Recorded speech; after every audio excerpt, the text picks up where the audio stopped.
What's going on, everyone? Welcome back to another episode of the WrestlePurists Worldwide podcast, hosted by myself, Joe Hulbert, Manny the Hooper, Ibo of WrestlePurists, the usual cast.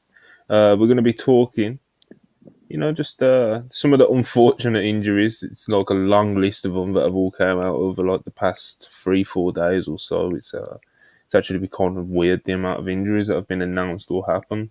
So we're gonna, we'll go over that list, that unfortunate list, and then, the AEW Fight Forever's finally after. I don't even want to look up how long this game has been in development and waiting for a release date.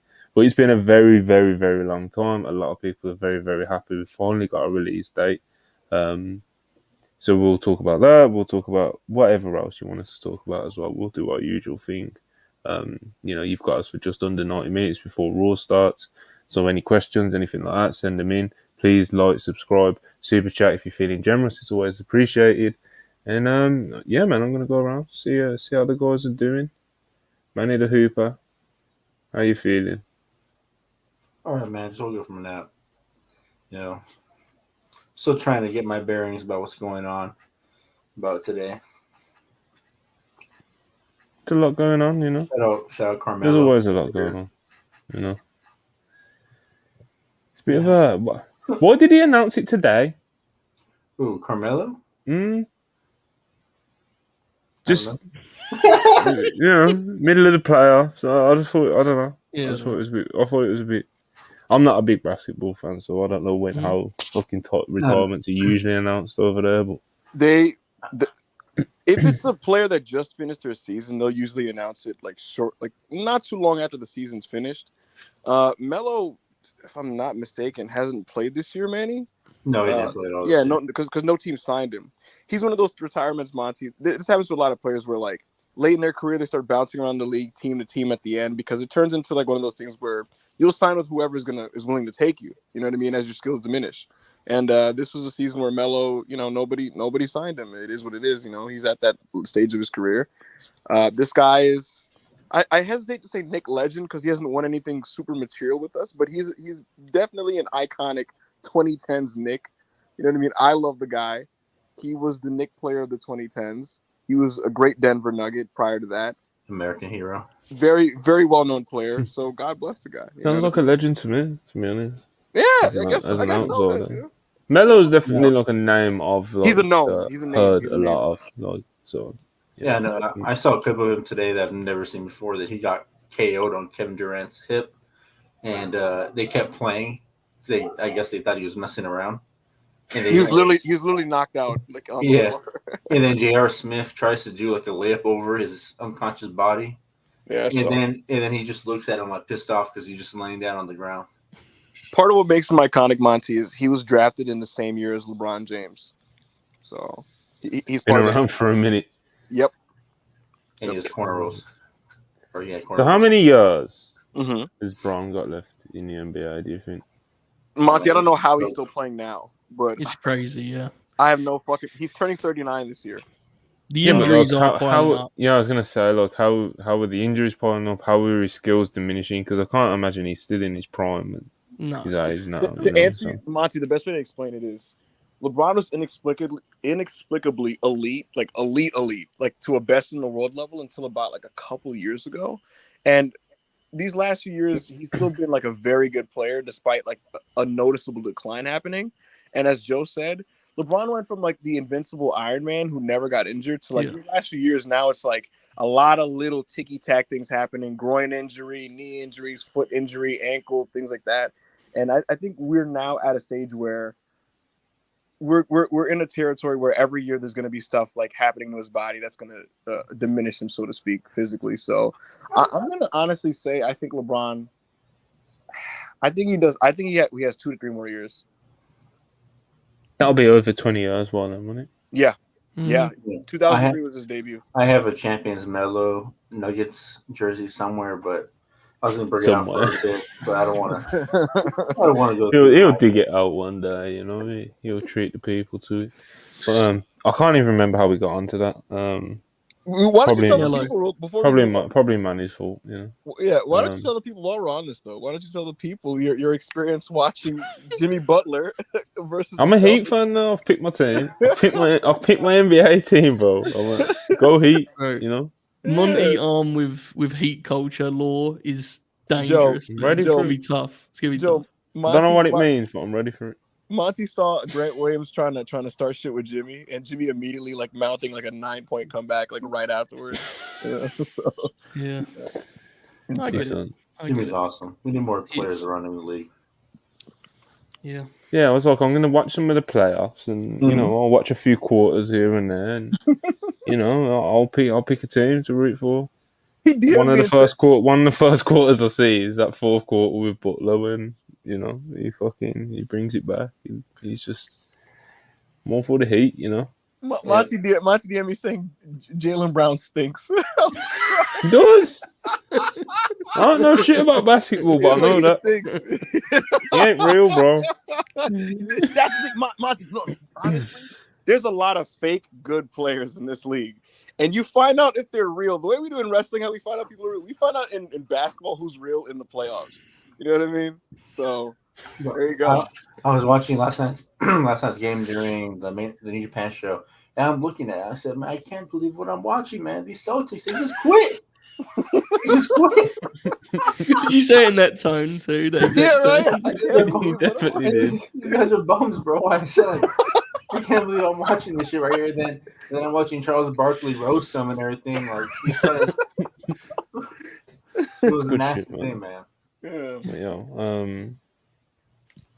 We'll go. I'll keep going, man. Ibu, how are you doing today, man? I'm okay. Yeah, I'm just okay, you know. That makes me happy to hear, Ibu. Yeah, you know, that you're doing just okay. Yeah, you know, sometimes you're just okay. You know, I'm enjoying my day off to a degree. You know, Pina's not bothering me too much today. So, yeah. Pina, the dog. Yes, the dog. Yeah. For those that don't know the Ibu of WrestlePurists lore. Anyway. She ate my gyro, but it is what it is, you know. Yeah, man. Hulbert, veteran. Best till last. How are you doing today? I'm terrific, mate. Big week, right? Lots to get into this week. Much going on. I'm sure we'll have 101 shows this week, I'm sure. So let's draw some houses, brother.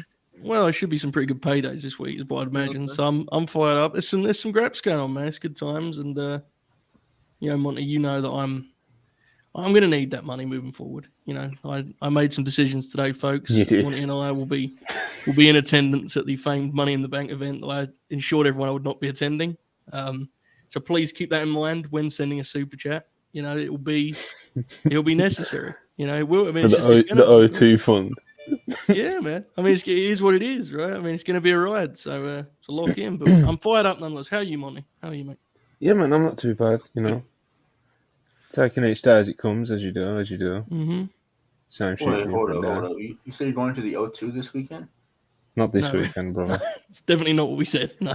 Oh. There's wrestling this week. It's a big weekend, but I'm also going to Money in the Bank with Monty. And that was very expensive, so I was just doing a super chat deal. Oh, that's nice. Money in the Bank's not this weekend. Yeah, absolutely. I thought so. Are you guys gonna wear like matching the one shirts or? I think that's got to be in order. You know, I would actually like if anyone has like an idea of like the most gaudy kind of horseshit Usos merchandise. You know, I'm talking like like bloodline tracksuits. You know that kind of deal. Why don't you wear that Illuminati Roman shirt with the goat on? Well. I can't wear it. Listen, man, I'd pull off a bloodline tracksuit. I think I don't want you to look around a little bit. You know? Paul Lee's probably got some options for us, so we'll get in touch with him. Yeah, we'll get a message out to him. I still can't believe that the greatness on a different level mode shirt has been surpassed this week with the new goat shirt. Bro, that shirt is crazy, man. Like the new one is crazy. What? I think some of their t-shirt designs just really baffle me, man. It's just man. Because you think you think of like the cool factions over the years. It's like the ones that have sold the t-shirts have a pretty simple logo shirt, you know. So they could have done that with the bloodline. They could even have done that with the Judgment Day. They could have done this with like many different factions and stuff, but they just never do it. They always do like these weird designs, like this latest Roman Reigns one. I don't get it. I see some of these WWE shirts sometimes. I'm like, bro, who are these shirts for? Like, or who makes them? Like, do they come up with an idea and make them like 5 seconds? Like, I feel like there's no really thought into any of these shirt designs. It's brutal too because like you mentioned the Judgment Day. So like the Judgment Day is a fun act, but you don't expect them to have cool T-shirts, right? Like that's not like really. Like, the Bloodline are actually like pretty cool, which makes it even funnier that they're wearing these fucking shirts on TV. Like Roman wearing that shirt on TV is insane. The early Bloodline shirts were kind of cool. If you want to see the Bloodline, there was another one. I think it said like "wreck everyone and leave Roman Reigns," and then there's one where like they're all like in a mock. They're all like they're like the Goodfellas, low key, like they're all in suits and shit. Oh, yeah, Yes. I don't even like them, man. It's like they're the best ones though. To be fair, relative. Yeah, like it's better than what we've just been served on Friday night. You know what I mean? Yeah. It was The fucking goat, like it was a the crazy cartoon time, goat throwing up the one. I haven't seen like a Judgment Day shirt, but I just know they suck. Like, like when I'm thinking of like Judgment Day, I'm thinking of like the House of Black level shirts. They look like those weird heavy metal shirts. Have you ever seen them? Are you talking about the shirts where there's just way too much going on? Like Yeah. in the shirt and the design.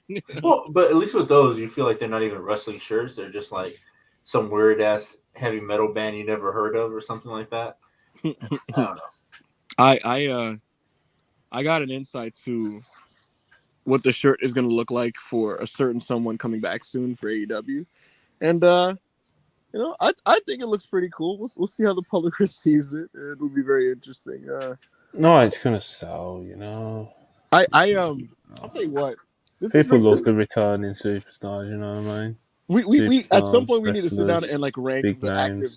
At some point we need to sit down and rank the active wrestling T-shirts.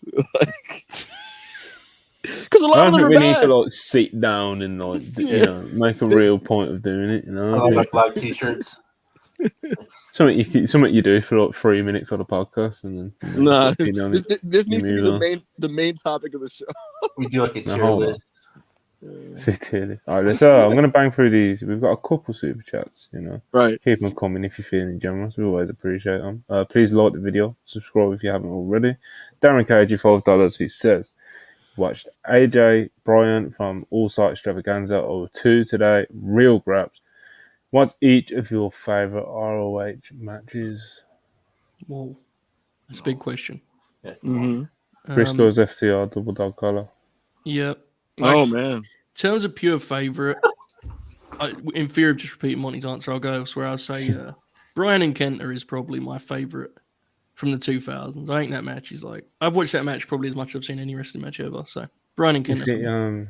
If I wasn't going for like the recent one, and we go for like your classic ROH, that's kind of like cheating, going for the double dog collar like that. I'd probably say Nigel Bryan in Liverpool. That's probably I still have like the vision of like like when Nigel's just like fucking ramming his own head into the fucking insane match into the post. And when he beats that count out when he's like deep in the crowd and he's all fucked up and then he comes in and he just starts headbutting fucking Bryan. Like, that's one of my favourite like minute of matches like ever. So I'd go with that one. Mine is Morishima and Nigel versus Kenta and Danielson. That match rules, and especially at the end when Nigel shakes Morishima's hand and lets him know he wants to tie him. Morishima just says "fuck him" and just like hits him with like that spinning move that he does, and then he just takes out Nigel, sets up their match for the eventual title. It was a battle, Ibu, favorite ROH man. This is so cliche. But Joe Kobashi. Yeah, that's fair. It's fair. Cliches are cliches for a reason, Mm-hmm. Yeah. I appreciate you, Darren. David Michael Harwood, Dax Harwood of FDR, $5. Appreciate you as always. Ibu, instead of inviting drunk Raj into your spaces. Why not invite me and we can express our eternal love for each other to all the listeners? Dax, you have an open invite to any space that I do, but don't expect us to be professing our love for each other in these spaces. The way you answer these is always interesting. It's like comically diplomatic, you know. Maps fan 84 199, appreciate it. Good boy, Ricky. You know, but Brian on Tanahashi right now will be selling these soon. Yeah, it's a decent comp. yeah. Decent. The only thing is I don't know. Yeah, but we could do better than that. I feel. I feel like sometimes LeBron right I'll see now. Tanahashi now, like now in 2023. Yeah. It's like his knees have been fucked. Masawa? No, definitely not. I'm gonna say it's a bad comparison right now. That's a really. LeBron is not Misawa. Tana's knees are like really gone now. I think really gone. Monty, so much so that yesterday I was seeing some like Keiji Muto in Tanahashi. Yeah, he's struggling. I didn't realize how bad it was until I saw him in person at Royal Quest last year. Because we all kind of romanticize it a bit, right? Like, oh yeah, he's beating up Bart, and like, because he still can do it, but like, you see him in person, man, you realize like that dude is fucking he can't move. You know, when this man like picked himself up to do like the drop kicks to like Ospreay's knees, I was seeing like late 2000s Keiji Muto, where it's like he can make it happen, but it's a very arduous and painful process in doing so. You know, like absolutely. Yeah. God bless them all, man. Yeah. Beasts. Darren Cage, $2. Appreciate you again. Why does WWE? There we go. Why does WWE sell Roman socks and Bloodline undies? For the kids. For the kid, yeah. The perverts. When I was all right. So this is gonna sound so hilarious. When I was a kid, I had Monday Night Raw logo boxers. Well, there you have it. There you go, Dan. Yeah. My mom's, imagine busting out the We the Ones boxers and all that. Your mom's shopping at Target, and then she's like, "Oh, you like wrestling? Here, it gets you this." Like, the DX briefs. Yeah, that and Ninja Turtle ones, and Ariel 199. Appreciate you again. Monday Night Raw tonight. The Major League. Is absolutely appreciate it. I can just picture somebody bending down, like you see the crack in their underwear. It says the bloodline. Oh my god!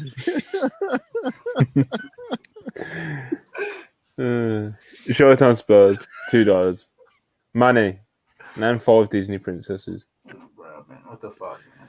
I guess Snow White. He said, what? I knew you wasn't going to be able to do it, but just the Princess Leia. I don't know. That's not even. He said, "Oh, what the fuck, man? You can't name one, man." Snow White. Yeah, besides her, because that's that was incredible. Monty, we had a full debate. Monty joined us last night on the air, and it was announced to us all that Manny had claimed to not know Snow White. And we had this debate, and Monty quickly took a stance of he definitely doesn't know. There's no way now. Yeah, there's no way. I believe people are like, there's no. People thought he was trolling and shit. Like, yeah. Like, bro, Manny does not know what the fuck a Snow White is. Like, I'm telling you. He thought it was a wrestler from back in WWE. He thinks it's a euphemism. That took me on half the match. I was watching. I said, "What the fuck's going on here? Like, what is that?" Next thing I know, Mercedes out for the count. Man, he's something else, man. He's just something else. Well, yeah, let's get through this really unfortunate injury. Yes. I'm gonna start with the women's tag match. Go on. I want to say I was listening to a podcast Joe did, and then he said that he's saying that Roderick Strong and Jericho wasn't the best match that I've seen live. I said it on Twitter yesterday, and he said, "Oh yeah, he was right. He was right. I was there for the double dog collar match." Not ideal that I know your like wrestling memories better than you do, but whatever it takes, brother. So part of our friendship, You know, he's a man of the moment. You know, Yeah, he's very. he's a man of the moment. That's how you got to take it. You know. Mhm. But yeah, let's get through this injury list. I'll start off with with Liv Morgan and Dakota Kai. Unfortunately, happened in the same match. I mean, obviously there was a tag match. I think it was it last week or the week before? Might have been the week before. Yeah, because it's Monday today. Yeah, week before. So yeah, really unfortunate. Apparently, Dakota Kai's injury happened after Liv Morgan was injured. It came in a spot where she apparently was, obviously she was dealing with Liv Morgan's shoulder injury at the time. She was trying to be like careful with her, and she ended up tearing her ACL in the process. It's really unfortunate. That's definitely not one that people come back from very quickly. Hopefully, she comes back, in a speedy manner. But ACL tears are not very nice, and she's got surgery planned for tomorrow, apparently as well. So, yeah, that's obviously very unfortunate. Obviously, Liv Morgan was injured as well, as announced on WWE television, and there is going to be a the women, Liv Morgan and Raquel, they've vacated the titles. There's going to be a 4-way match, I believe, next week. So not tonight, next week on Raw, and I'd have to pull it up to remember exactly who's in the match. Raquel's in the match though, but she's got a mystery partner. I don't know who that's going to be. I don't know who people are expecting it to be. Maybe like a fucking Shotzi or someone. I don't know. Oh God. I don't know. I don't know. Maybe who are you? Who's top of your list of people that you want to see tag with Raquel Rodriguez? I don't have one, but Well, there you go. yeah, I do not have a list to speak of people that I'd like to see tag with Raquel. There you go, man. There you go. So, There you go. that's happening, and that's obviously very unfortunate. Wishing both of them a very speedy recovery. So that's Liv Morgan, Dakota Kai. There's Cassidy Zai. He posted on Twitter some form of neck injury or something. I don't know what the extent is of that. I don't know, Ibu, if you've seen anything more about that, I didn't ask about it, but wasn't that like a work from Rampage or something? No, it might be. I don't know. I didn't see. You know what's funny? That's why I'm asking. Nobody's been able to confirm this. I'll explain. Nobody's- I saw the angle what happened. So that him and Ethan were supposed to be the Mone event. It didn't happen because Isaiah Cassidy didn't want to be a part of their little faction anymore. So Ethan got mad. They beat him up, and then they broke his neck. With the chair. They pilmanized his neck. Who? Yeah, so there's that one. Who's they though? The Guns, right? Is that the angle? Yeah. Okay. Manny. Yeah, because I saw it. I saw the tweet, and I saw like 70% of people like taking it seriously, and then like some people being like, "Oh, whatever." You know, so I threw it in there, and that's why I threw it to Ibu, thinking like, "Oh, who, and then Manny of all people sitting there silent, and he watched the whole angle and recounted it. Play by play, brother. That's the only thing. Do you know why 70% of people were like, "Oh man, damn"? Well, it's because nobody watched Rampage. I didn't want to either, but I make sure I no follow one wanted to say that. I make sure I follow my favorite angle, and I had to see what happened on Twitter. So there you go. Yeah. There we go. So he's okay, allegedly. You never know. Ishimori, he's had to pull out of the Best of Super Junior tournament. I think they're like 7 matches in now, 8 matches in, 7, 8 matches in, something like that. So I think he pulled out on like day 6. I don't know, forgive me, but he is injured and he looks like he's pulled out of the tournament altogether. Kyle Fletcher yesterday on New Japan Resurgence, he announced that Mar Davis is injured and they will be relinquishing their 2 sets of tag belts. He reportedly had a meniscus injury, I believe. Apparently people close to him are hopeful that he can be back within around 6 weeks, maybe even sooner than that. So speedy recovery for him, because obviously Aussie Open, they are absolutely rolling, and this would be a horrible time for him to be out for an extended period of time, So yeah, Ospreay was not moving very Will Ospreay was not moving very well at the end of the match with Tanahashi. Apparently, that was not completely all selling. He was quite fucked up. So, hopefully, again, he's another person you definitely don't want to see out anytime soon for an extended period of time. So that's another one. Then, of course, the big headline one, Mercedes Moné was injured in the main event of Resurgence last night in the match for the New Japan Strong Women's title versus Willow Nightingale. It was a foot ankle injury. It hasn't actually been confirmed which one it is yet, I don't believe. Well, it hasn't. But yeah, you could clearly see it, man. Like the foot went, and she couldn't put no weight on it, and then she didn't kick out, and the referee didn't quite get what was going on at the time because it must not have, it must not have got the message, must not have got across very clearly because these things, very in the moment, millisecond split decision making and stuff going on in those sort of situations. So there was a bit of a weird finish, where she was hit with like the power bomb and she didn't kick out, and then she had to get up for the other one and hit her with the other one, and they counted it. And most would suspect that Willow wasn't supposed to win this title. It was supposed to be Mercedes' title to win. But of course, she's been gifted with a very great opportunity. It's very unfortunate how it's came in her lap. Obviously with Mercedes getting injured, nobody wanted to see that, but. Hopefully Willow can, I'm sure she will as well, will absolutely make the most of this, and if something as unfortunate as this happens, at least if anyone's going to benefit of it, it would be someone like Willow, But yeah, Mercedes looking like it could be a broken ankle, broken foot, it could be anything, we don't know, but she was not putting any weight on it whatsoever at the end of that match, so it was looking kind of bad. But yeah, Ibu, Mercedes injured. Yes. It's like it's one of those things where you see it happen and you literally like, no, Yeah. Like that meme everyone posts when the guy like dives at the teller.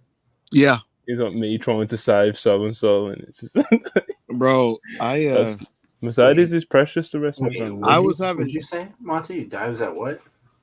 Oh man, you fucking move on. I was having such a good time with that match. I was so happy for them. I was so happy the match was happening. You know what I mean? I'm actually higher on Willow Nightingale than like a lot of people. I think she's really, really, really dope. And she was actually one of the people I really wanted to see Mercedes wrestle outside of WWE the most.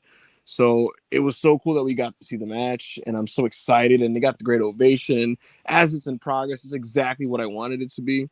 So when the injury happened, I didn't notice at the time when she fell. Like I didn't realize she was hurt.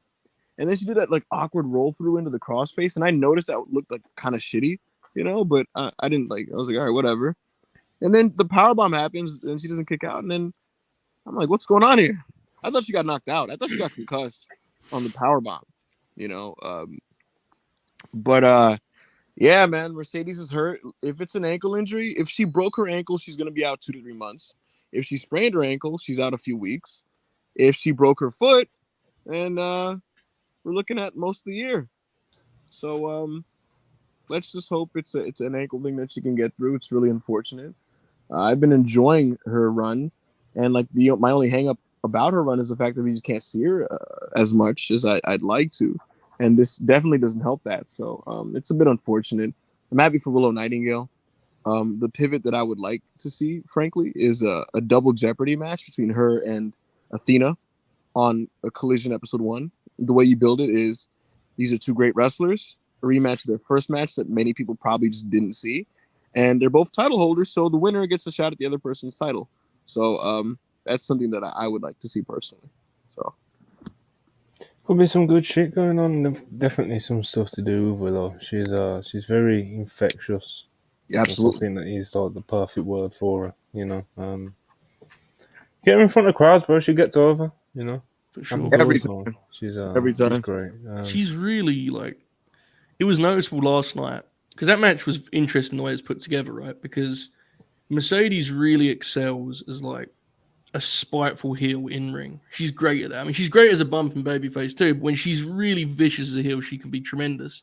Obviously, the Bailey matches are obvious examples. So when I kind of imagined the Willow Nightingale match, that was the picture I kind of saw. You know, the idea of her working a limb maybe and really taking it to Willow and her fighting uphill, kind of what Athena did with her. But instead, Mercedes really just kind of showcased all of Willow's like power offense, and she took so much of the match, and I thought it was remarkable. Willow Nightingale, like that gap, that room she was given, she could have done a better job with it. She seemed so polished and poised last night, I thought. She honestly looked like noticeably better from even the match with Athena, which was great in its own right, you know, like, so they were trending towards something really special. I agree. And I think a rematch, hopefully they can build on that. And, you know, I do think with Willow, we all often talk about, and rightly so, because it's her most important trait is that kind of infectious energy you mentioned, Monty, but definitely the in-ring is like improving at a rapid rate, and that shouldn't go under the radar, because that's what's going to make her, that's going to transform her from a prospect to what she's currently becoming, which is like, she's the real deal right now. You know, she's ready to go. There's no, I don't think there's any need to be too patient with Willow. She's ready to go.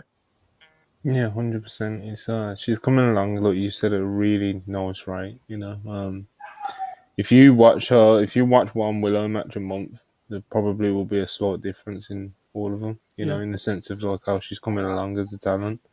But yeah, man, she's getting there 100%.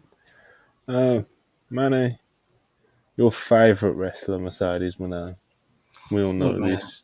Well documented. All I'm gonna say is, man, I know ankle injuries can be serious. I deal with a few of them myself. I just wish her the best.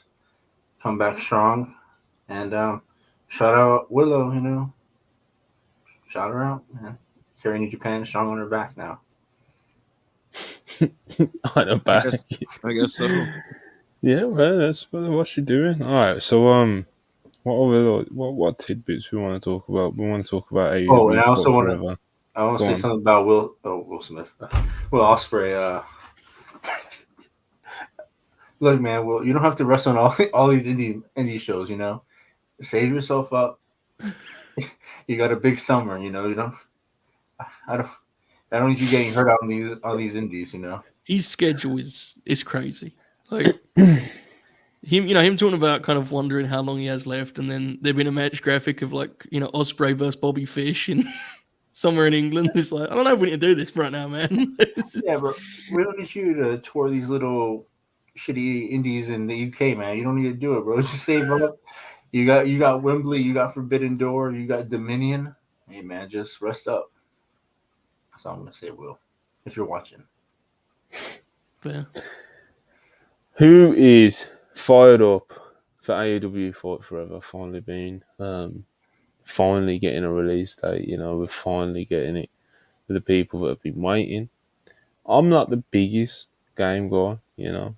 I might get tempted to just think curiosity might get the better of me. Maybe, maybe not. We'll see. You may see me playing this game. Maybe on this channel. Oh my god! Whoa. Bro, Twitch gamer money is a crazy direction. That could be something. Listen, bro. That's scary. I could cook. You know, I could do my thing, you know. I don't know. Career mode with fucking Sting. You know, we do the retirement run live on the air. It's good shit, man. I mean, I could cook, bro. You know. I don't think we need Twitch. Monty's on there every day. The release date is shit. I've just fucking had it on my screen and swiped. I believe it's June 29th, but I just need to double confirm. There we go. All but will do. June 29th, 2023.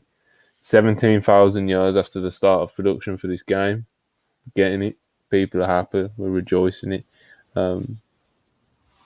So where do we go from here? You know, what's next? Are people happy and going to shut up now, or is this Manny just shook his head like that? This feels like, I don't know for sure, but this feels like Manny's domain to me. I don't know where Ibu's at on wrestling games, but Manny, this feels like something you're going to be able to do a lot of performance art with. So where do you stand on today's announcement? I don't even know it was announced till right now. Oh, never mind then. You know, you look so confident when Monty was reading it out, bro.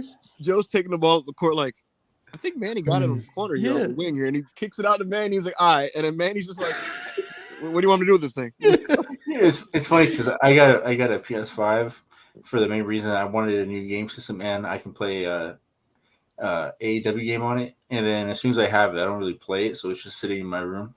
It's a big old on me. But man, I think a lot of people are gonna get mad when they get a game and realize half the rosters not on there. They're gonna have to buy them in DLCs.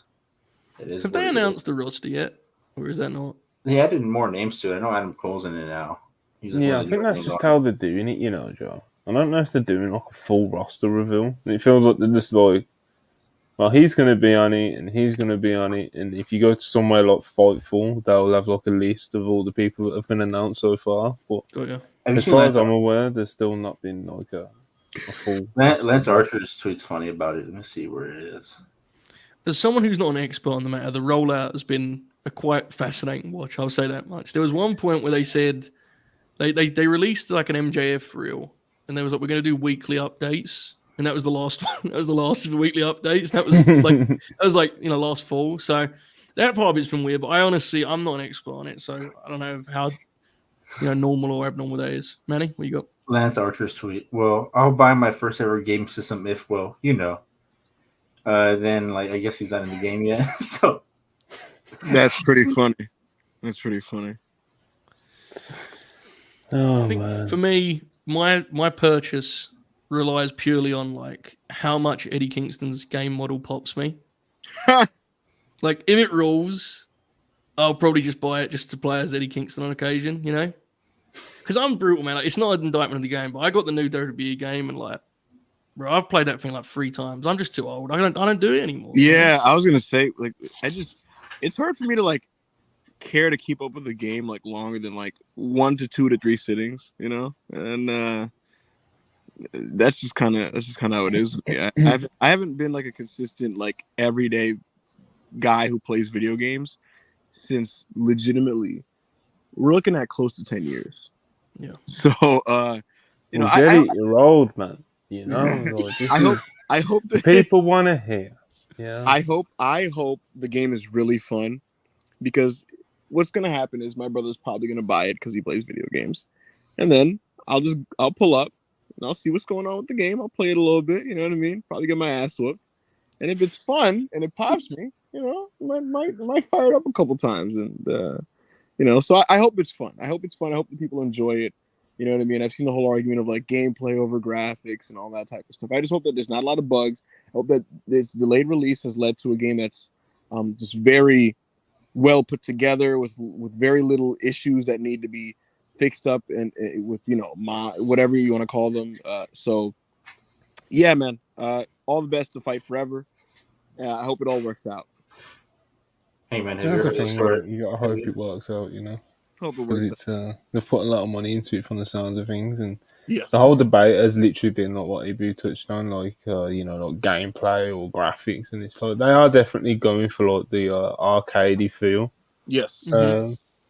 But still, even regardless, even when you give them that benefit of the doubt of they're not going for the hyper realistic, super great, expensive graphics. It's not trying to be a simulation. Yeah, even when you give them that, benefit of the doubt, it's some of the clips that I've seen of it are a little bit wow, but like you said, hopefully it does come out. And it's not laggy and it's not jittery. There's no bugs or anything all through it, and it doesn't need to be updated every single day. And hopefully it's a hit, man. Because like I said, they've put a lot of money into it from the sounds of things, and according to Tony. So apparently there's been headache with of course the rollout has been fascinating, and apparently behind the scenes there's been quite a lot of headaches with it creatively and just getting it done. So yeah, hopefully it's fucking worth it, because they need. AEW's got a loyal fan base. It's just how much of that loyal fan base are gamers as well. So it'll be very interesting to see how it sells, I think. So hey man, did you ever hear the story about where I brought the wrong 2K game? No, but that's I've not heard that story. Funny enough, I think I was trying to buy WWE 2K23 and ended up buying 22. And I didn't realize it was I thought I was playing the new game the whole time. For how long? until the new one came out. Wait, hold up. Okay, what game were you trying to buy? 20. I thought I was buying like 23. But 23 like came out a month ago, right? Like, did you not realize that I didn't realize. No, because this whole time I remember hearing Bob talk about it. Yeah. So you just, I realized it was like, a pre-order. What's this release date shit Bob's talking about? I've got it already. Yeah.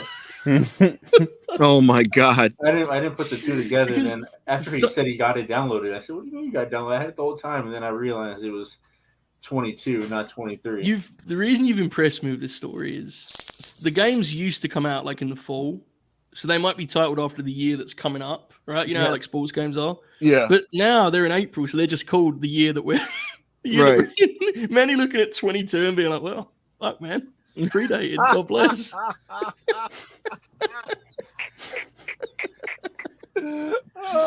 I knew I messed up too because I did the same thing with 2K. Oh my god! And then like once I realized I brought the wrong one, I said, "Fuck, man, I guess I got to buy the 23 too." I just like this isn't none of this surprises me. You know what I mean? Like it just like I can't with Manny. I really, yeah, sports games. Fine forever, man. I want to take a minute. Shout out our friend Charlie. Oh yeah. For that absolutely phenomenal piece that she dropped on Christopher Daniels and his 30-year plus career. On, I believe it was on Saturday. Yeah, Saturday afternoon we dropped it. He got such a great reception and it was just like absolutely deserved, you know. Christopher Daniels himself, he saw it, the Young Bucks saw it. Multiple people in AEW and who have worked with Christopher Daniels will quote tweeting it, replying to it, liking it, retweeting it. You got like when you write a feature for someone or when somebody on this platform writes a feature for someone, you always hope like you know, like you don't want to like be atting them and fucking and all that sort of shit to an extent and like fucking blowing up the fucking phone with it. But there's a part of it, but you hope that the subject manages to get the chance to read it and it gets sent to them or whatever, you know. Like when you can tell that it like has like such a like with Charlie's one, like you could really tell it really resonated like with a lot of people that have worked with him, and that was just like really cool to see, and like, all the props that Charlie was getting because like. You know, she done a really great job, and it's not every day that, you know, that you drop a feature like that, you know, and we drop a lot of really, really good features. I genuinely think we drop some of the best features in the game. It would be hard to argue against us, I think, with our with some of our writers and just some of the features that we've dropped over the past year. But like, you know, that one over the weekend, that was a special one, you know. I think, look, we're all obviously as friends of Charlie, you're just delighted for her to begin with, right? But I think even beyond that, it's like it was just really cool to see a feature of an article of that ilk blow up that way because it was such a just sincere like tribute to a person in the industry who often goes under the radar.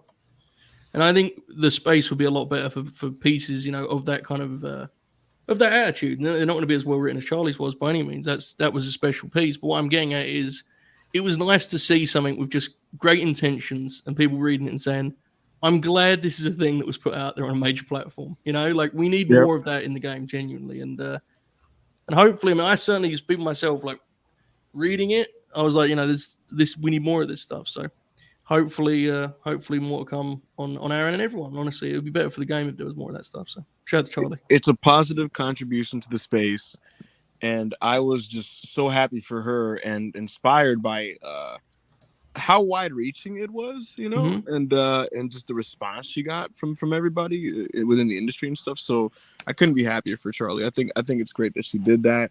You know, I want to see more people on our platform kind of get in on the action, including myself. So very, very motivating, great stuff there, and I'm so happy for her. Tremendous. Yeah, 100%.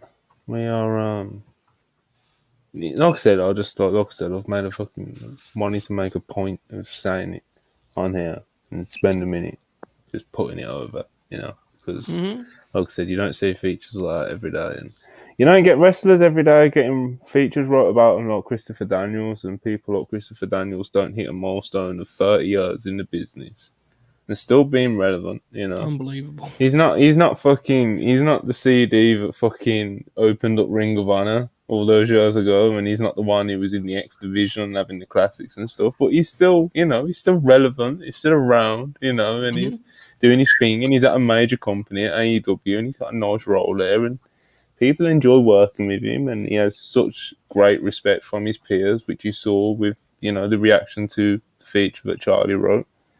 And he's the fucking man, Look, man, that golden generation, right? We often talk about it, that 2000s independent generation.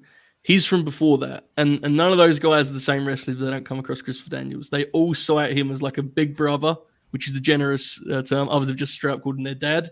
And he led the way, man. He helped them all out. He was the veteran presence that kind of guided them in the right direction for almost all of those guys. And I mean, it goes without saying that generation's influence and significance, reaches every part of the industry. Still, 20 years later, and Daniels is no different. So he's been an incredible kind of servant of the business, and a credit to it too. So it was great to see him get his flowers. I love that stuff.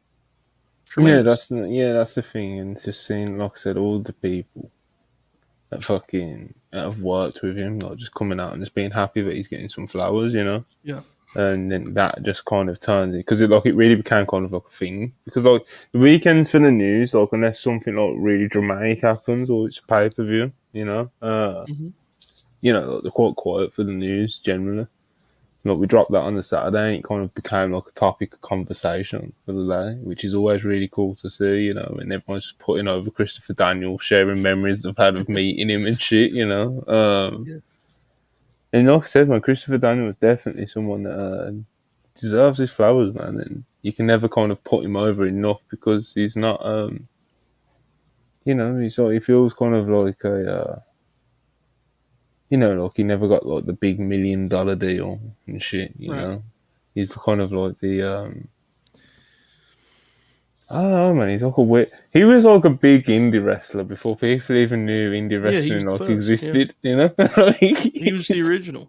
And he's almost, the thing with him is too, in a lot of ways, he's too steady to get the praise he deserves, because you kind of take him for granted, because it's just like, well, of course Chris Daniels can still have good matches, Like, duh. Like, he's always been that guy. And it's some guys who are more mercurial and more kind of inconsistent, honestly, get our hearts. But Daniels is a guy who you could hang your hat. Like, Chris Daniels is going to go out and do his thing. Like last night, he went out there in front of a crowd that was filing in, is a generous way of putting it. There was just like people had not got in the doors yet. It was crazy. He's like, he don't give a damn. He don't give a damn. He's going to go know Chris Daniels. He's what he is. He's a pro. He had a good match with Samoa Joe like 2 weeks ago on Ring of Honor. He's a pro, brother. He's a pro. And then this week he's wrestling Samoa Joe and Zack Sabre Jr. That is awesome. We need more like video game simulator style all-star tag team. Zack Sabre Jr. team with Samoa Joe is fucking awesome. Like it's just so great, We used to get so many of that. We used to get so many of that as like TV main events like about 20 years ago. Yep. Just those all-star tag main events, and we don't get them anymore. Like just weird mixed matches of just up top tier guys in a match. You know what I mean? So well, Tony used to do it early on in AEW, and he did it 2 weeks ago with the Pillars, and he's doing it again this week, with the Lucha Bros versus Claudio and Yuta. So, no, there's a difference. So, but these guys are like they're in like stables and groups of affiliates. I'm talking about like legit weird mismatches of guys who are unaffiliated. You know what I'm saying? Like Yuta and Claudio are in the Blackpool Complex. I'm talking like here's an example. There was a Nitro main event where it was Ric Flair and Goldberg versus like Hogan and Nash or something. Just weird. Like there's one where it's like Goldberg and Steiner versus Sid and Nash, like things like that. There was one early one. It was before Kenny and Heyman were a team. They got paired together and they wrestled Moxley and Pac on the boat. Yeah. That match is great, by the way. It's an early great Dynamite main event. But yeah, so I'd love to see stuff like that. Could you just imagine if, let's say, pre-Brawl Out, right? Imagine if they did fucking just Danielson, Punk, and Kenny versus just 3 upper-level heels, any ones you could fucking pick in your mind. It would just be like, yo, what the fuck? I think the funniest one is that Cody one. Like Cody, Pac, Andrade and Yeah. the other dude. I don't know who the other dude was, but It was The funniest thing about that was the Malachi, storyline. right? No, Malachi.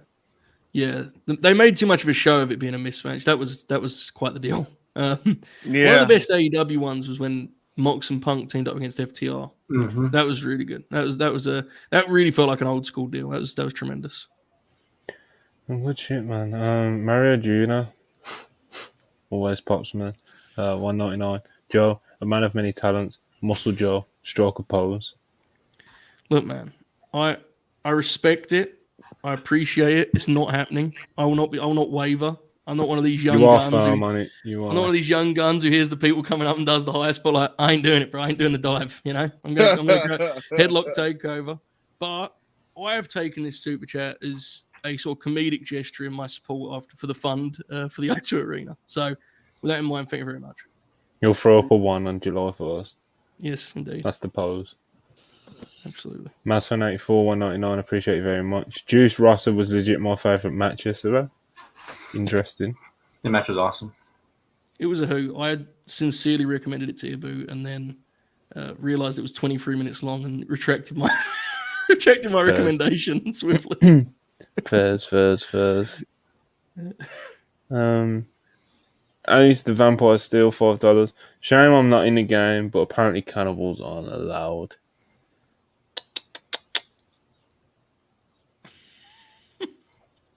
One sec, why am I doing it?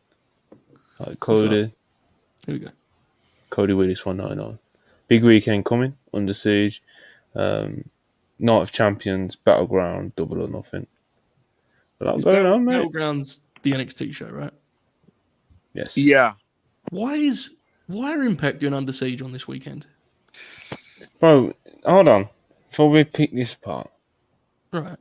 This is simply what fucking Impact does. Why, though? Every weekend, every time they have a pay-per-view or one of their, like, you know how they do the mid-term pay-per-view thing that they do? It will always be on a Friday or a Saturday or a Sunday or whenever the fuck they do the pay-per-views when there's just other shit going on where it's like it's almost impossible to care about that when, you know, like Cody says in his super chat, there's just other shit going on, bro. You know, it's like they don't even care.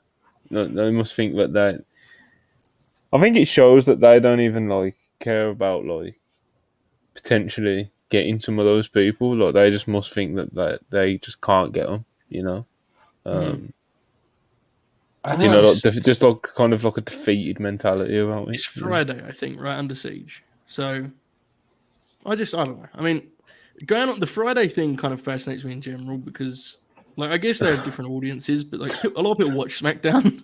You know, yeah, this is bro. It's just... Hey man, it's still 500K. It's still no. In all seriousness, like if you were inviting a friend over to watch Graps on a Friday night, you could pitch to them. We'll watch SmackDown for 2 hours and then we'll watch Rampage without spending $1, or we'll pay $30, whatever Under Siege. Or we'll pay $10 for Impact. I don't know what the deal is, and instead we'll watch 3 hours of Impact. It's like you're not gonna have any friends left, man. It's just So I have a question. So that's pretty funny. What's the main event for Night of Champions? And when is Battleground? okay. The main event of Night of Champions has to be Seth versus AJ. They're calling it a triple main event, right? Yes. Seth and however AJ. they do it, like Seth and AJ has bro. to There's go no on such this. thing as Yeah, Well, I'm just, with you you on know. that, man. To be honest, it's very much like I'll be honest. It's like giving everybody trophies at the Little League. Manny, let me let you in on some inside baseball. Look, the main event is Seth versus AJ, but they advertise it the way that they advertised it so that Cody and Roman still feel important. You know what I'm saying? Because Cody and Roman, they're on the show too. yes, That's what I was getting to before you got mad about the triple main event. Yeah, Cody's facing Brock and Roman is in a tag, and they have to feel important. Roman's gonna open the show with the tag match. Oh my god, bro! I'm confused as at the. You can't open with the main show and say it's a main event. I mean, sure. I will say, as someone who is hoping AJ Styles has a great match, Mm-hmm. him going on last is Scary. You know, it concerns me a little bit. I'm a little worried about that deal. I'll tell you what. If AJ If AJ gives me a 4 in Saudi, fair play to him. Oh, for sure. It's in Saudi? But it'll be a good match. I think it's going to be good. I'm actually I'm confident in it, despite the worries that those have of the aging AJ Styles, who is definitely one of the greatest wrestlers of his generation, but age catches up to people, and he's absolutely, he's had a few injuries and stuff, and he's not quite the main event show stealer, lunatic, bumping, flipping all over the like. He's not, it happens, and he's still good, But like I said, regardless of those worries about AJ Styles, which I know some of our guys have, I think Seth is just that fucking motivated at the minute that he's gonna go like full Charlotte Flair at Mania mode, like possessed. Like, I will say the best opponent for AJ to have because Seth's in crazy form right now. He's very locked in right now. We saw what he got with Omos. You know what I mean? He's very locked in. He's definitely going to be motivated since he's going to win the title here to put together something really cool. So yeah, it probably will be quite good. Just AJ just doesn't feel like the surefire thing he was a couple years ago. Fellas, Under Siege, Kenny King versus Nick Aldis. Oh my God. Check that one out in the match guide next week, folks. What's funny? He's not even joking. He's absolutely not.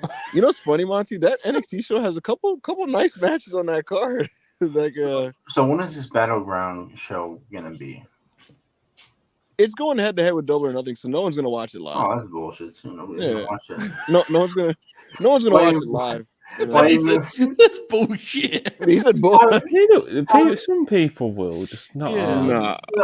I'm not saying it's bullshit because they're going against them. I'm just saying, why waste some matches, man? Like, I don't disagree. There'll be a handful. There'll be quite a few brand loyalists to watch it. I'm pretty sure. You think so? Bro, 100%. I think a majority of the people that watch NXT will be watching that pay-per-view. So. Yeah. Oh, don't worry. There'll be a couple of podcasts about it post show. So. We've got one planned. Wait for what? Battleground? Manny just being confused and unaware of everything is amazing. There's no idea what's happening. Look, they should have did the show in the afternoon before the AEW pay-per-view, like they did for All Out and Worlds Collide last summer. That was actually pretty cool. I got up, watched some NXT, ate my dinner, and watched some AEW. It was a nice back-to-back. I think this NXT show actually has a couple sleepers in the card, and if I hear good things, I'll check it out the next day. Dijak and Dragunov, Monty, I think that's gonna actually be pretty good shit. Have you seen how they're building it on TV, though, bro? The brawl angle was great. The weird psychological thriller movie cosplay stuff is interesting. Really, bro, it's really bad. Really bad. But you know what I'll give it? It's like shot really well. Like it's hilarious. Oh, come on, man! No, bro. It's shot like a Joe. I now have to show Joe this as the real. No, it's not good. I'm gonna reiterate. It's not. You just said it. You just said it was shot really well. And... It is. It was. That's just objectively true. Anyway, objectively true. Comic Critical, $10. If Athena, Bianca, Mercedes, and Willow were all in a big time promotion that treated women's wrestling seriously, I believe could lead to a huge boom in wrestling's audience. Plus, those matches would be generational. To quote a certain wrestling commentator, there's your 4 pillars of wrestling done right. I'm gonna leave it at that, folks. Joe, I read those 4 names and just went like, That's incredible, yeah. Man. Athena and Bianca is a match I hadn't considered. That would be so dope. In their current form, I'm sure they work like they probably cross paths on an NXT show, but in their current form, that would be incredible. I mean, obviously, all those matches would be spectacular, but that one, I hadn't considered that before. But yeah, I'm with you. That's an incredible lineup for sure. Willie, $5. Y'all think Mercedes will have an AEW run? She seems happy working with Bushy Road and he's drawing money, but she could also be a difference maker for AEW. Well, I don't think she will have a run. I think it's possible that she could be on Forbidden Door or something, depending on this injury, of course. which is obviously like a big, kick in the teeth that we got out last night. Like I said, I don't think she'll have like a run in AEW though. She could pop up on a show, but even that I'm somewhat doubtful of, because why hasn't it happened already? Willie, is that Bill Simmons on Raw commentary? What? It might be. I can't see. What? Let us know, Sorry. Willie. Let us know in the live chat, brother. What is Manny talking about? Don't worry about it. Darren Cage, $2. What should main event? Night of Champions. What will main event? I think I've already given mine away. I think the new world heavyweight title like has the main event. Like you're trying to establish a new world title, you've already kicked the shit out of it. You got AJ Styles kicking the shit out of it on fucking in the New York Post. You've got fucking, you know what I mean? You got Triple H when he first introduces it, say it's here because Roman don't want to fucking, like come on, like you got to at least give it that, So that's where I'm at with it. So this is tough because I agree with everything you just said, but like, Brock Cody and Roman. Cody. Yeah, Brock and Cody is pretty. All right, let's just say they add a step to Brock and Cody, right? And let's just hypothetically say here that they have a 4.5 in the middle of the show, and then the show's main evented by a 3.5 star Cody. I mean, Rollins Styles. Right. It's gonna look a little. I mean, that's fine. The last Brock Fine. Cody. Marty said it's all right. I can live with it. As the promoter, The last Brock Cody match was much better suited to going on underneath, and it didn't. It should have gone on before Bad Bunny, but it didn't. And this one, you would assume, would be like the big, the epic, expansive one. Yeah, you'd guess so. And I don't know, man. I mean, I don't know. I want to send AJ out there after Brock and Cody kill each other. Brock gets hard way again and fucking walking around like an animal. Blood changes him, man. He changed. Yeah, oh, man. Brock's always a beast, but when he just physically, attempts to maim himself for the sake of professional wrestling. I got a bold prediction. Mm-hmm. Brock's gonna bleed again. I'm ready to go. Fired up. It's gonna be a hell of a weekend. Seriously, it's a fun time. Yeah, it's a good time to be Graps, man. I don't know. Agreed. Parfalaki, £5. Get those guns out, Hulbert. Absolutely not. I mean, if I was going to do it, I'm definitely not going to do it like when it's the second asking a show. It'll be when you least expect it, if at all. Also, super chats, needs to be, I'm not a rookie. Zeros on the end. Yeah, I mean, I've got VIP tickets to pay for. You have, man. Doing a damn dance. Big Battle RG for $4.99. Appreciate you. Better storytelling program. Val Venus, Steven Richard, Steve versus China, Mr. Ass, or this elite. These slanderific, these slanderific super chats from these gimmicks. They're always going for the elite, man. Mm-hmm. Always going for the elite. I sometimes wonder if it's Manny, quite frankly. Lots of questions asked. Darren KG2. Go on, man. I didn't hear there was a Steven Richards versus Nigel McGuinness match from Impact. Yes. I've been trying to find. Did you hear the backstory behind that? Yeah. That they only had like 5 minutes to plan for the match, and they were just like walking and talking. Bro, I'm watching 2010 TNA right now. It would drive you so mad. Like, he gets pinned every week, Nigel. It's crazy. Like, he's in the main event thing, but he just gets the shit kicked out of him. It's brutal. Well, that's the thing. I just act like it didn't happen.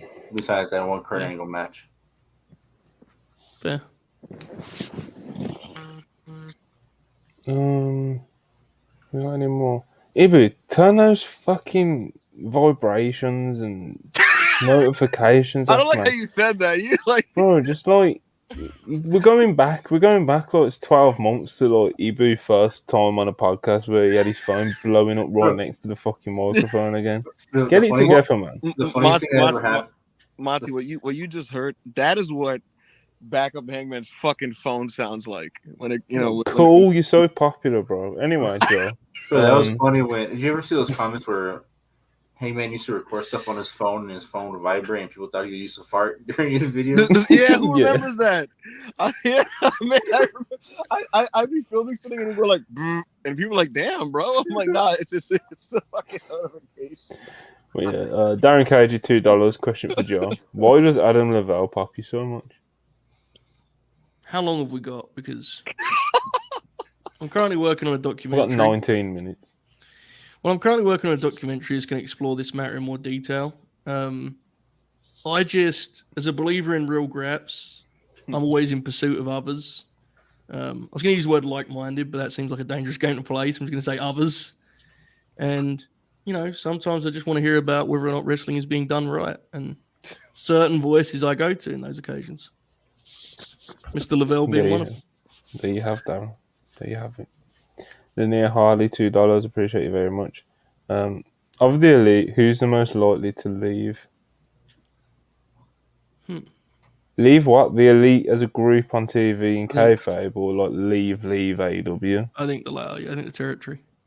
I would say I don't think any of them are likely, to be clear. But I would say the most likely, if I was forced to pick, would be Kenny to work New Japan. Yeah. Because he could Yeah, probably gun to my head. Yeah, gun to my head. It would be like he'd probably be Kenny. Yeah. Yeah, I don't think any of them are though, genuinely. So we'll see. I'm with you. Sorry, Manny, what was that? Hope they all leave besides the Cowboy, man. Why? Why are you back to this position? I don't understand this constant 180 gimmick you're doing. The Cowboy man's crazy. Tremendous. There's not enough good Cowboys out there. I mean, might as well just keep the good one here in AEW. He's up and down that you go with his guys, or real performance art. Jacob Donnelly, $5. Appreciate you as we always do. AJ publicly burying the world heavyweight title is hilarious, but I wouldn't be surprised if half the roster feels the same. Well, that's probably where he gets the confidence to just say it like that, because that's probably the sentiment across the rest of the roster and people backstage.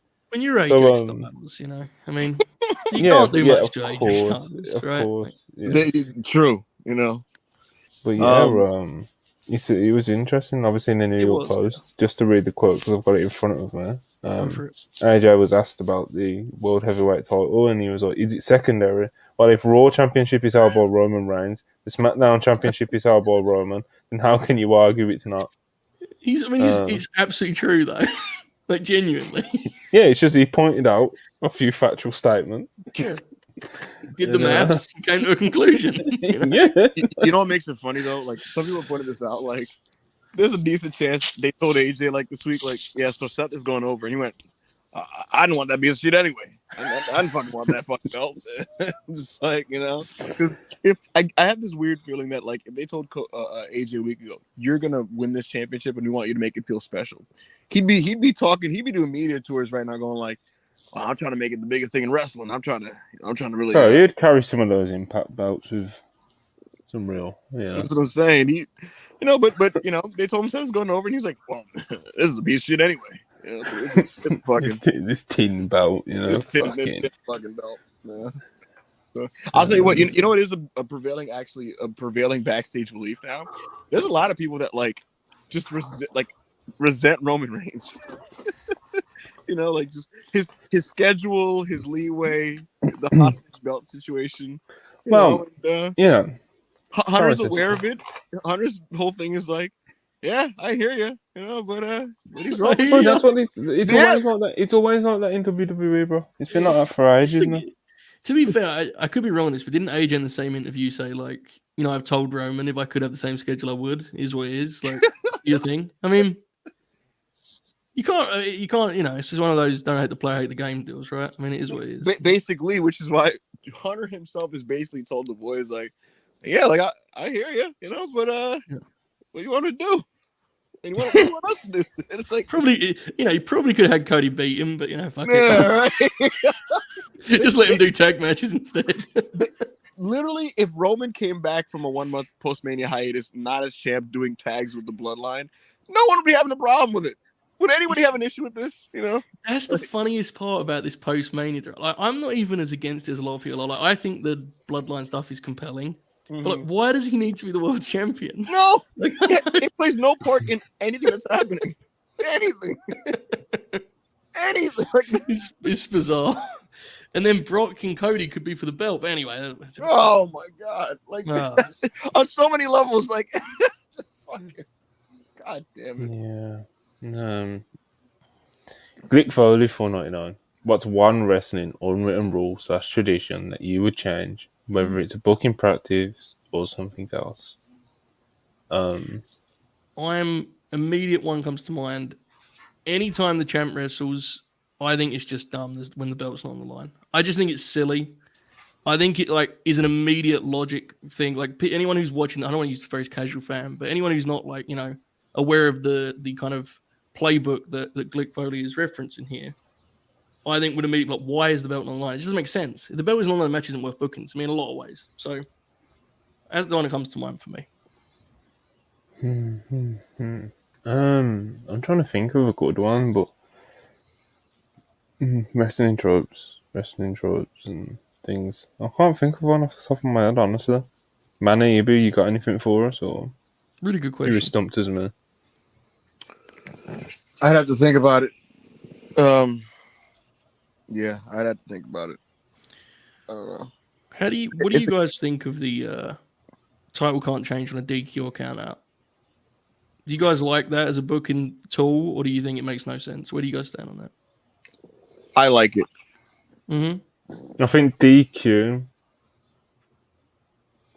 But I feel like you could go like really like, excuse the pun, but purist about it. If you like count out stand as like a win as well, I hate that. Because like it's like with a DQ, obviously you can just kind of like cheat out of a title and blah blah blah. You can do all that, but like with a count out, it's like you dump someone on the outside and they don't answer for 20 seconds. It's like it's almost like a boxing count of wrestling, isn't it?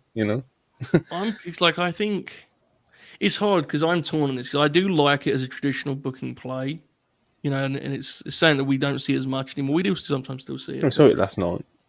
Well, yeah. No, I mean like the champ being protected by DQ. I mean, like the okay. Okay. Like the heel gets themselves DQ'd. Yeah. It pops me as like a nerd, but I also think it's dumb in a way that makes me question sometimes if it exists at all.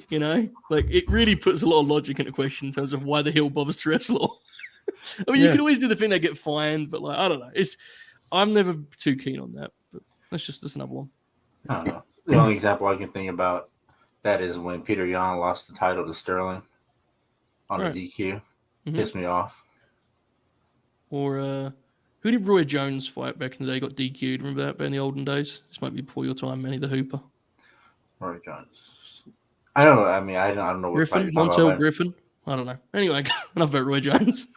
Yeah, enough about Roy Jones. Every time I think of Roy Jones, I think of the clip of Tyson crying. He says, "What he throws that one punch, but it sounds like one." The two punches. Oh, beautiful. All right. Mazfan84 199. He says Nigel's gimmick in TNA is supposed to be a David Beckham. What do you reckon, Joe? It's less David Beckham and more like Ashley Cole. It's not. He's not really framed as being cool enough. He's more like. It's weird, man. Like Flair, he's in that Fortune group, which is supposed to be like the new Horseman. Flair just fucking buries him every week and tells him he sucks. It's kind of. What were they cooking with Fortune? What were they cooking with putting the Flair robe on AJ? Like, what was going on?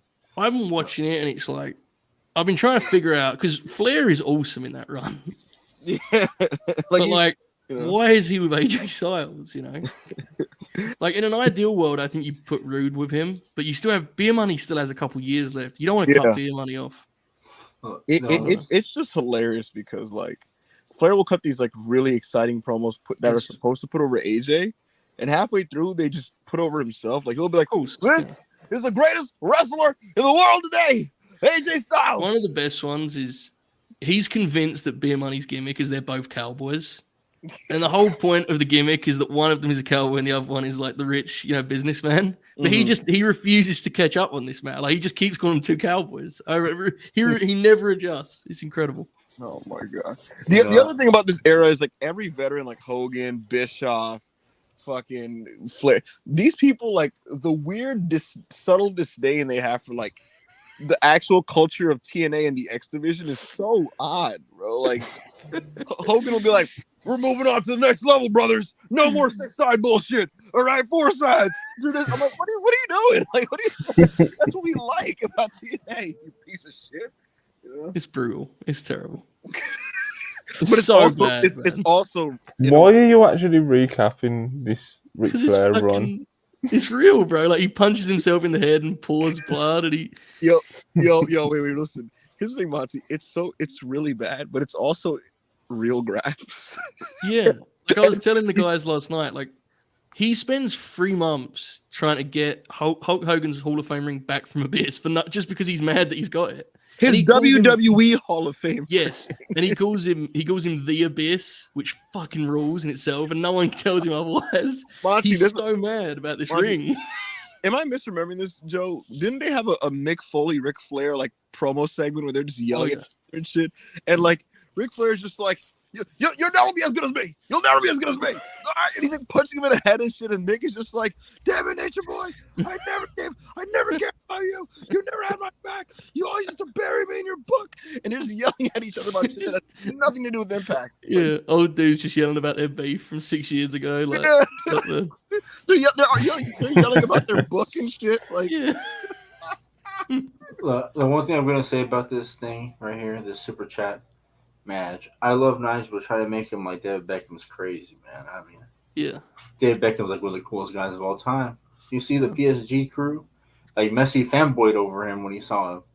I mean, this is the kind of level we're talking about. So, you saying that Messi would not fanboy if he saw Nigel McGuinness at an AEW TV taping?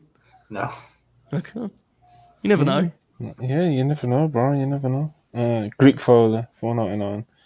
Knowing what he knows now and how Cody is presented in WWE, do you think Tony Khan regrets Cody leaving and not doing more to keep him? Yes.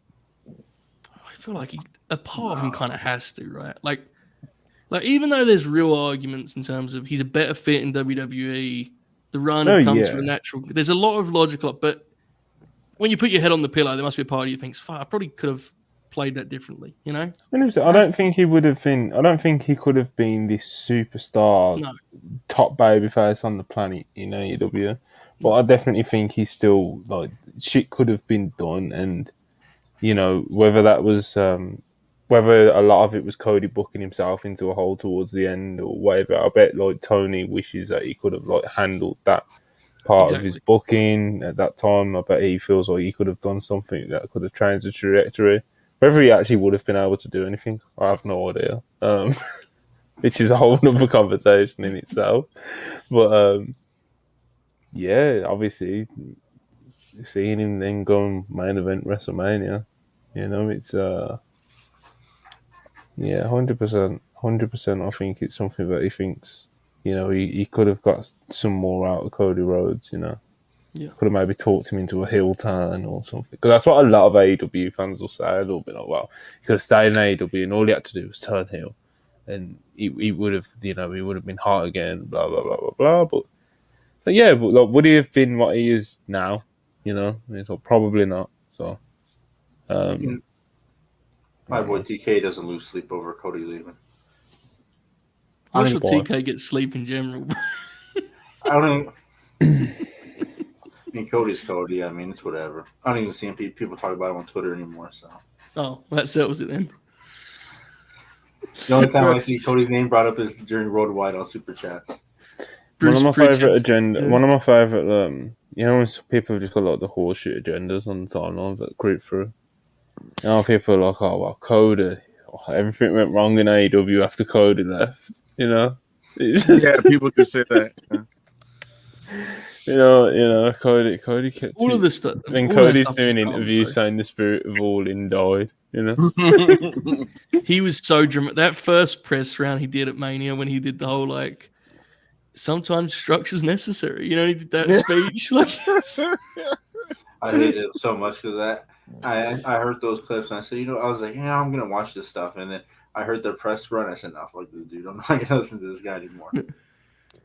It was, bro. He there's one where he's like sitting on a couch across from a guy like in a suit, leg folded over the other one, and he's just like, it was just time to go. And nothing against Nick and Kenny and Matt and Tony. It's so passive aggressive, man. It's amazing. I honestly respect it. It popped me. That's what he says. It's not punk rock, Just and he did the. Do you remember when he talked about Triple H was his favorite wrestler, and he like, oh my god, he got like emotional about it because he retired that week. I was like, what a fucking wrestler, bro.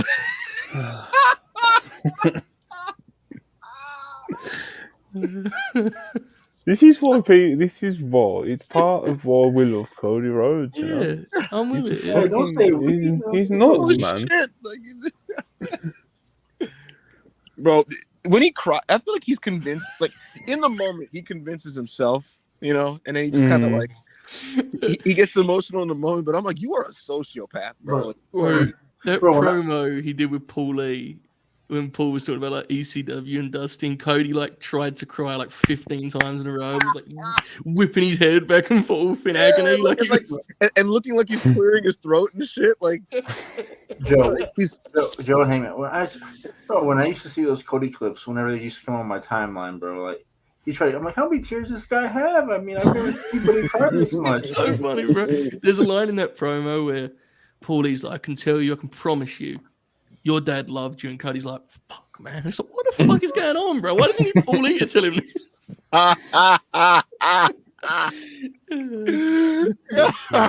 We'll see what Cody Rhodes is getting up to this evening. As Raw is about to start, and we're gonna wrap things up there, So let's see if we got any plugs. We've got a couple of minutes to do some plugs if we need to. Please like, subscribe.